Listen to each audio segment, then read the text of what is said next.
वो मिसाल हमने सुनी हुई है ना कि मार मार के चमड़ी उधेड़ दी। आज क्रिकेट के मैदान में वो मिसाल मैंने सच होती देखी है। वेस्ट इंडीज ने जिम्बाब्वे को मार मार के उनकी चमड़ी उधेड़ दी और उसके बाद भी रहम नहीं किया। यानी नजर आ गया था कि वो लेट गए हैं, उनके बस की बात नहीं है, लेकिन हिटमायर ने बिल्कुल भी होला हाथ नहीं रखा और नीचे से पॉवल ने भी फिर पूरा साथ दिया। उसके जाने के बाद world cup T20 world cup की हिस्ट्री का दूसरे नंबर पे सबसे बड़ा टोटल आज वेस्ट इंडीज ने लगाया 254। पहले नंबर पे श्रीलंका का रिकॉर्ड था जो कि टूटता टूटता बचा है। अगर वो जैसन होल्डर भाई ना आउट हुए होते तो शायद ये रिकॉर्ड भी टूट जाना था। श्रीलंका ने 260 किया था, 260 2007 में, 2007 में वर्सेस कीनिया। और ये रिकॉर्ड वेस्ट इंडीज आज डिजर्व करती थी कि इसको तोड़े, लेकिन पता कोई नहीं है। ये जिस तरह की क्रिकेट वेस्ट इंडीज ने खेलना शुरू कर दी है और जितना कॉन्फिडेंस आपको उनके अंदर नजर आ रहा है, ये शायद साउथ अफ्रीका और इंडिया के अगेंस्ट भी इसी तरह का मैच खेलेंगे। अब आप में से बड़े लोग इस टाइम सोच रहे हैं कि क्या इंडिया सुपर 8 से बाहर हो गया है, क्या इंडिया सेमीफाइनल से बाहर हो गया है।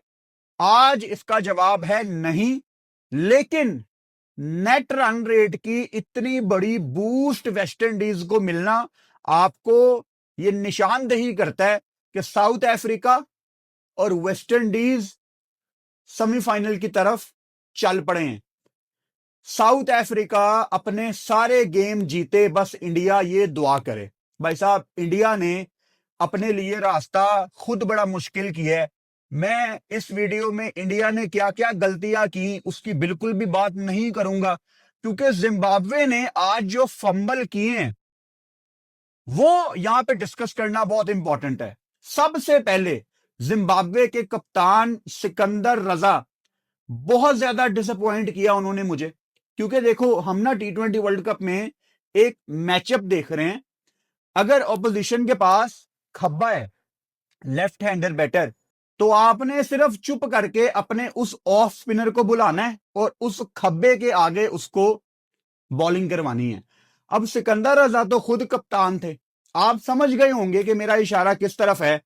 भाई साहब, वेस्ट इंडीज के दोनों ओपनर्स ऊपर से आज कुछ नहीं कर पाए।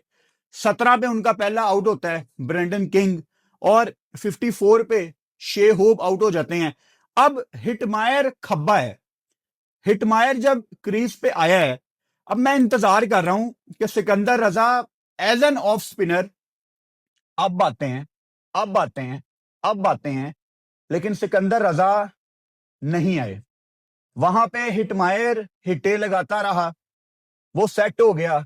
यानी हिटमायर ने 35 कर दिया और मैच के 8वें ओवर में सिकंदर रजा आते हैं। अब क्या हमने नहीं देखा कि as an off spinner around the wicket Salman Ali Agha ने अभिषेक को आउट किया, मार्करम ने as an off spinner around the wicket Ishan को आउट किया। यानी आपके पास एक सैंपल साइज मौजूद है, और ये अगर सैंपल साइज मौजूद ना भी हो, स्टिल हिटमायर ने तो हिट्टे लगानी ही लगानी थी। क्या बेस्ट चांस था सिकंदर रजा का एज ए कैप्टन कि वो आते साथ ही, जैसे ही हिटमायर मैदान में आया, सिकंदर रजा का काम था वो बॉल पकड़ते और वो एक चांस लेते। अब आपने 7 ओवर तक इंतजार किया, रजा 35 वो कर चुका है हिटमायर, फिर उसने कहां पे रुकना था, फिर उसने नहीं रुकना था। ये हो गई एक गलती। अच्छा, अब पार्टनरशिप लगती है, हिटमायर साहब और रोवमैन पावल साहब शुरू हुए हुए हैं। वहां पे हिटमायर ने पहली शुरुआत की और जब वो आउट हुए बाद में रोवमैन पावल थोड़ा सा खुले। मुझे ये चीज समझ नहीं आई, सेम गलती कल जो सूर्या कुमार यादव ने की वो आज सिकंदर रजा ने रिपीट की। मेरा आपसे सवाल है कि जिम्बाब्वे की टीम का, मुझे इस टीम का बेस्ट बॉलर बताओ। उनकी प्लेइंग 11 में से बेस्ट बॉलर कौन है जिसने ऑस्ट्रेलिया के अगेंस्ट भी जिम्बाब्वे को मैच जितवाया। और अगर हम वो ऑस्ट्रेलिया की गेम निकाल भी दें, still he is Zimbabwe number 1 bowler. Blessing Muzarabani, partnership grow हो रही है, छक्के पे छक्के लग रहे हैं। 103 मीटर, 104 मीटर, उनका तो छोटा भी 93 94 मीटर का होता है। 16 ओवर हो जाते हैं और वेस्ट इंडीज का स्कोर हो जाता है 194, यानी 200 लगा लेते हैं।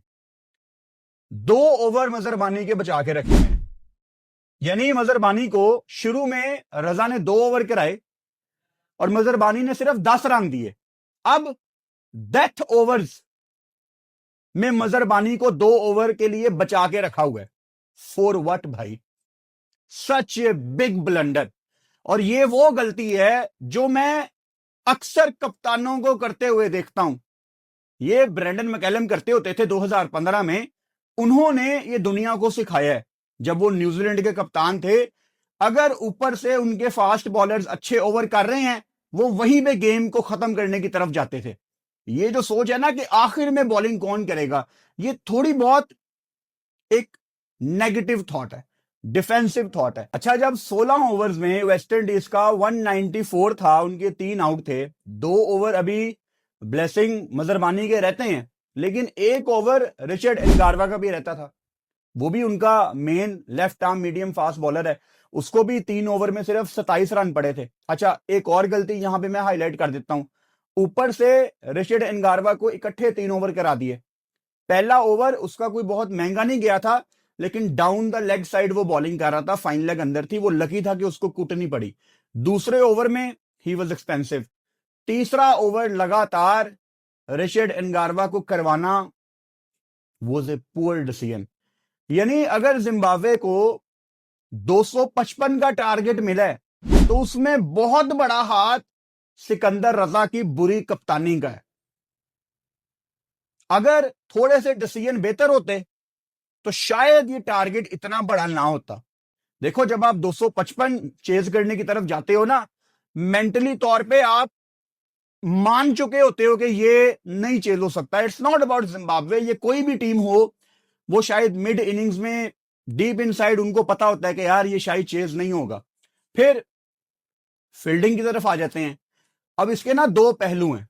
मैच जब शुरू हुआ, मतलब पहले 2-2.5 ओवर, जिम्बाब्वे की जो एनर्जी थी, जिस तरह से वो एक दूसरे को बैक कर रहे थे, जिस तरह सिकंदर रजा एनर्जेटिक थे, एवरीथिंग वाज बैंग ऑन। हम लाइव बैठे हुए थे, हम यही बात कर रहे थे यार कि जिम्बाब्वे की एनर्जी कितनी मजे की है। लेकिन एक कैच छूटता है हिटमायर का, जो मूसा कीवा ने छोड़ा, और हिटमायर उस टाइम 9 पे था। उसके बाद जिम्बाब्वे की टीम उठ नहीं पाई। अब मैं मानता हूं कि हिटमायर का कैच बहुत बड़ा कैच था, लेकिन उस टाइम हमें पता नहीं था ना कि हिटमायर ने कितना लंबा जाना है। उसको तो सिर्फ अभी तक हमने 9 रन बनाते ही देखा था, अभी वो शुरू नहीं हुआ था। वहां पे सब एक दूसरे की तरफ देख रहे हैं, बनता गया था वहां पे। अब जिम्बाब्वे सीखेगी, सुपर 8 उनके लिए कोई फेमिलियर राउंड नहीं है। प्रेशर में आपको क्या करना है, आपको ऐसे सिचुएशन में दोबारा सबको इकट्ठे होना है।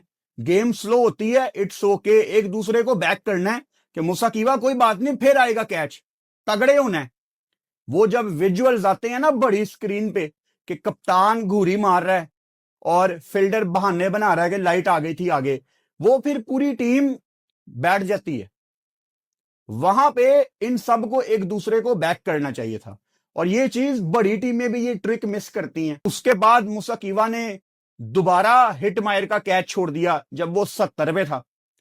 और भाई साहब, मैं तो लाइव में भी बता रहा था, मेरी तो ख्वाहिश थी कि हिटमायर 100 करता, क्योंकि अगर कोई T20 में इस तरह की नॉक खेल रहा है, लंबे लंबे छिक्के लगा रहा है, 100 मीटर से नीचे वो उसने छिक्का नहीं लगाया, 85 86 पे अगर कोई बैटर आ गया, मैं तो कहता हूं यार ये 100 करे।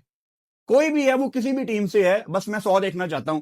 ये ऐसे ही है, अगर कोई डेब्यूटेंट है तो मैं कहता हूं यार इसका डेब्यू अच्छा हो, चाहे वो मेरी मुखालिफ टीम में भी है ना, मैं कहूंगा इसका डेब्यू अच्छा हो। अच्छा, इसके अलावा जो पहले 6 ओवर्स थे, जो कि पावर प्ले में आपको पता है, जिसको आईसीसी लॉन्च भी कहती है कि पहले 6 ओवर्स में आपने लॉन्च करना है, सिर्फ 9.1 का रन रेट था वेस्ट इंडीज का, और पावर प्ले में उनके रन थे 55 फॉर 2। अब ठीक है यार, पावर प्ले में वेस्ट इंडीज के 55 पे 2 आउट, वेस्ट इंडीज के परस्पेक्टिव से अच्छा स्टार्ट, लेकिन जिम्बाब्वे के परस्पेक्टिव से 2 विकेटें ली हैं यार। We are in the game, कोई वन साइडेड हमने शुरुआत नहीं